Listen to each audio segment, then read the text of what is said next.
ভবিষ্যতে মানচিত্র থেকে হারিয়ে যেতে পারে কিছু দেশ। প্রথমেই আসি মালদ্বীপসের কথায়। পৃথিবীর সবচেয়ে নিচু দেশ, গড় উচ্চতা মাত্র 1.5 মিটার। বিজ্ঞানীরা বলছেন 2100 সালের মধ্যেই এর প্রায় 80% অংশ পানির নিচে চলে যেতে পারে। এরপর আছে টুভালু। অবস্থা এতটাই খারাপ যে জোয়ারের সময় ঘরবাড়ি পর্যন্ত ভেসে যায়। তারা এখন নিজেদের দেশকে মেটাভার্সে বাঁচিয়ে রাখার পরিকল্পনা করছে। আর আছে কিরিবাটি। প্রশান্ত মহাসাগরের ছোট এই দেশটি ধীরে ধীরে ডুবে যাচ্ছে। সরকার ইতিমধ্যেই অন্য দেশের জমি কিনেছে যেন ভবিষ্যতে পুরো জাতিকে স্থানান্তর করা যায়। এই শতাব্দীর মধ্যেই দেশটি বসবাসের অযোগ্য হয়ে পড়তে পারে।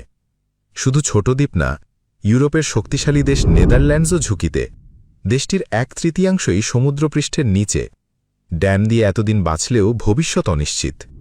আর আমাদের নিজেদের দেশ বাংলাদেশ, সমুদ্রপৃষ্ঠ মাত্র 1 মিটার বাড়লেই প্রায় 18% এলাকা ডুবে যেতে পারে, আর 3 কোটি মানুষ হয়ে যেতে পারে জলবায়ু উদ্বাসু।